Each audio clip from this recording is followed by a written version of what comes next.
So hopefully that play along part was helpful, and here I just want to elaborate on some aspects of the song. And first I want to talk about the arpeggio, which is really simple and really complex at the same time. So it's simple in regard that it just consists of, 3 chords, the A major, E major and F sharp minor.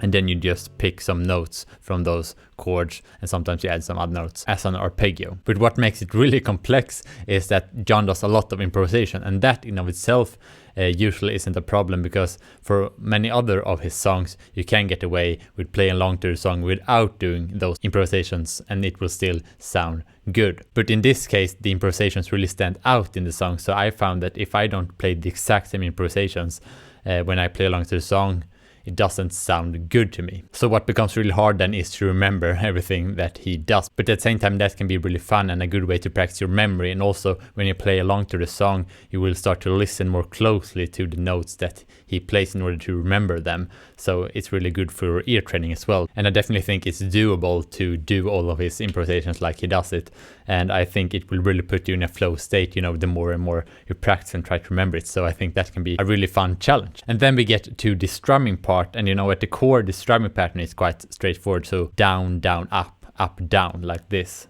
for the F sharp minor chord. Down, down, up, down. So if you just repeat that,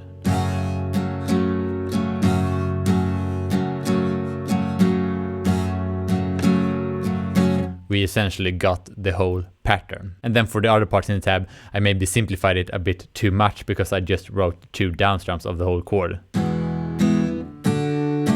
Like that. But in reality I think it does something like this. Or so, picking bass notes. And for the D chord, like that. And then when we get to this part, he might play the D chord like that. And in retrospect I have to admit it feels like I oversimplified the strumming pattern a little bit there. And the reason for that is that I thought that he did more improvisations and more random things than maybe he actually did.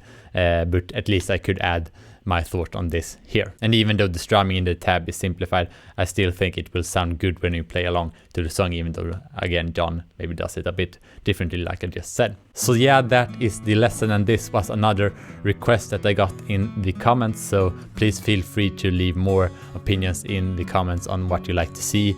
Leave a like for the algorithm, and I'll see you in the next video.